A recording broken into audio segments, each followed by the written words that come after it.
In today's video, I'm going to share 10 common mistakes that tourists make when they visit Montreal.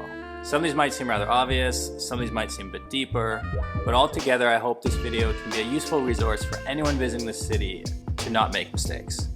Okay, let's get right into it with the big one. We just got to get this one out of the way. Mistake number one people make is expecting everyone to speak English. Montreal is the largest city in a province called Quebec, where the functioning language of Quebec is French. Yes, there is a sizable minority of people in Quebec who are completely fluent in English, but there's also people who aren't. There's some people who only speak French. If you're interacting with people who are not fluent in English, just don't expect them to need to speak your language. Remember, you're the one visiting someplace new, and so it's kind of on you to hopefully learn a few words of French, or at least be patient in interactions where you can't understand something. All right, let's see. English side ruined. Must use French instructions. Le grill. What the hell is that? Oh. Which leads me to mistake number two, confusing Quebec with France. So if the first mistake is some people come here and they don't even realize that French is a language, the second mistake is okay, I've realized Quebec speaks French. Therefore, I'm going to call Quebec France. I'm going to go here and be like, wow, this is so cool. Look at all the French people. They are French-speaking people, but they're not French people.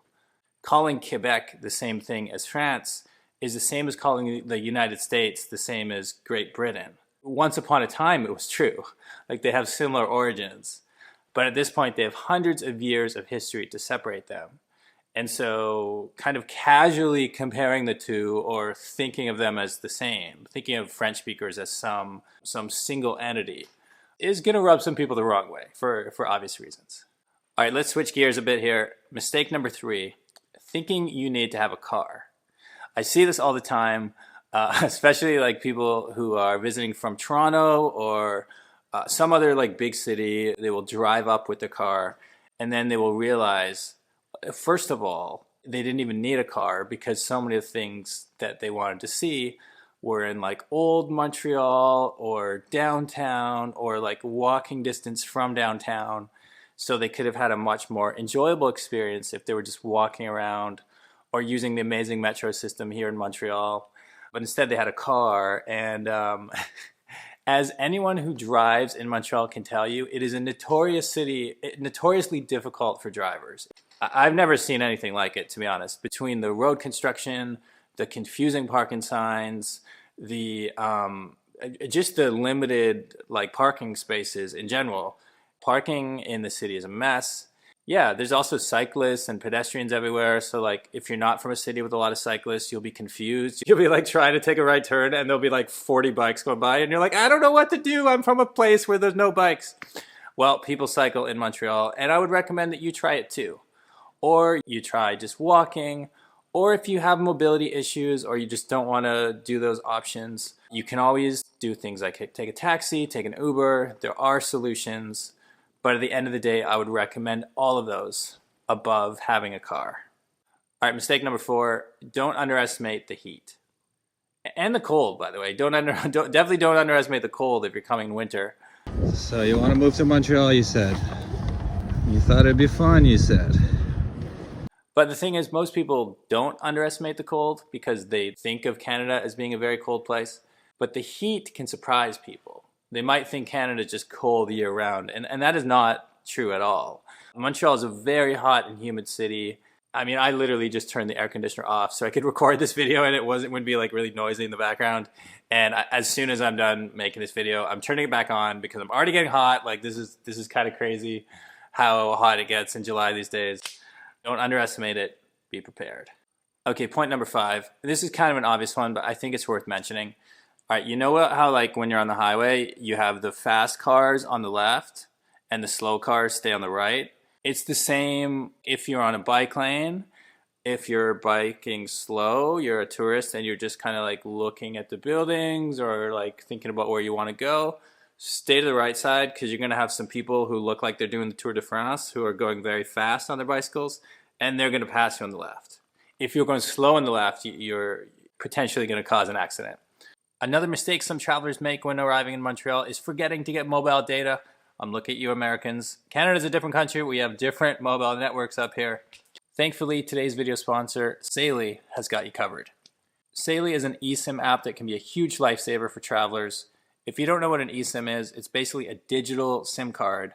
That means you don't need to install anything in your phone, and you don't need to go looking for a telecom shop as soon as you arrive in a new country. I've done that before, and it can be a huge headache. Saily offers data plans in over 200 destinations around the world, including Canada, of course. This allows you to continue using your internet without paying expensive roaming fees. It also means you can stay connected in no Wi-Fi zones, such as right when your airplane has landed in Montreal. If you want to stay connected to your friends and family the moment your airplane arrives, Saily makes it possible. Saily is also super easy to install and offers global and regional plans. Also, there's a link down below that I encourage you to click. If you use the code NEWTRAVEL, you can get 15% off your first purchase with Saily. It's an exclusive offer for viewers of this channel. Okay, mistake number 6, staying in the old Montreal and downtown bubble. What's a bubble boy? He lives in a bubble! Boy. It's a beautiful bubble. I like our downtown. I like old Montreal. You got the cobblestone streets, very photogenic. Walking by the river is really nice. But it's still a bubble. You're going to be paying more for the restaurants you go to. You're going to be dealing with very big crowds if it's the summer months or if there's a festival or something going on. And more importantly, you're just not going to be experiencing the way of life that most Montrealers experience. Like, it might sound weird, but most people don't go to old Montreal unless, like a few Montrealers live there, but that's a small minority. Like, most people go there like every once in a while with friends for like an event or something. But like most people live in other neighborhoods, obviously, and they have different ways of living. And I think it's worth exploring that different way of living because there's a lot of depth to the culture here in Montreal. And it's only when you get a bit away from the tourists that you'll start to understand what I mean. Now, mistake number 7, and this is connected to the last one, is skipping the parks. I was talking about how if you only stay in that bubble, you're not really experiencing what Montreal is all about. One quick and easy way to experience what Montreal is all about is just spend a few hours in a park and maybe have some snacks and a drink. Maybe just listen to some music because people always seem to be playing music in the parks.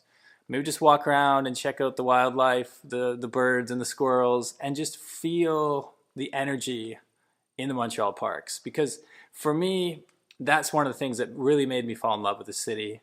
I think the liveliness of the parks is when people talk about like Montreal and Quebec having more European feel, I think it's really the life in the parks where that fully comes to life. It's not just about the language, not just about the cobblestones. It's a way of living. And if you go to a park on a nice day, you'll begin to understand what I'm talking about. Okay, the next mistake I see tourists making almost every day is waiting all afternoon for a bagel or poutine. I'm looking at you, La Banquise poutine. I'm looking at you, Saint Viateur bagels. Like, these places, by the way, they're good. I've eaten at both, and I actually like both of them. But there's other great places to get poutines in the city. Bagels, there are other bagel shops. I actually think we need more bagel shops, considering that the Montreal bagel is such an iconic thing. I think if like a new bagel shop opened across the street from Saint Viateur, it like ka-ching, like the business owners are gonna make a lot of money. I guess what I'm saying is, like, for a city this size with this many iconic restaurants, we don't need to be sending tourists to the same like 2 or 3 places. The next mistake tourists make is tipping too much or too little. Now, tipping is a very kind of hotly debated topic. Come on, throw in a buck. I don't tip. These people bust their ass. This is a hard job. So is working at McDonald's, but you don't feel the need to tip them, do you? A lot of people in Canada think that tipping has got too high. We've begun to see like even fast food restaurants asking you to tip like 20 or even 25%. It's like, hey bro, all you did was make me a smoothie and like, you handed me the cup, but I had to get the straw myself from the table behind me. Why am I giving you 25%? So there's been like this cultural movement where like people are collectively tipping less. That might have to do with inflation, making everyone feel like our finances are a bit tighter than they used to be. It could also just be fatigue from being asked to tip too much. I would say the standard at a restaurant is still about 15%. Maybe some people go higher, some people go lower. That is like a subjective opinion. But yeah, if you want to like fit the culture, I would say 15% is pretty standard in most occasions. And then like more fast food type places, use your judgment. Like some people just don't tip for those at all. Some people still give restaurant type tips. Okay, the final mistake I want you to avoid as a traveler to Montreal is planning too much. This is kind of general life advice for anyone traveling anywhere, but specifically in a city like Montreal that has so many different neighborhoods and so many different attractions. Like if you have 3 days in Montreal, you're not going to see it all. This is one of the world's great cities. I've seen a lot of cities in the world, and I stand by that. I really think Montreal is a top-tier destination. And when you're in one of the world's great cities, you just want to experience life there. Find a neighborhood you want to be staying in and walk around. Visit the parks. Go somewhere spontaneous. See what happens. Montreal is a beautiful city to get lost in, and I encourage you to get lost in Montreal. I mean, not too lost, you know. I don't want any missing person reports because you watched this YouTube video, this guy told you to get lost. Don't get that lost, you know, but just allow yourself some flexibility, and I think you're gonna have a great trip. I've done tons of videos in the city, so check out the description. I'll put some links to other travel guides and stuff like that. As always, I'm Dan from The New Travel. I am very warm because I turned the air conditioner off, so I'm gonna go enjoy some cool air. Hope you all have an awesome day, and I will catch you next time. Peace.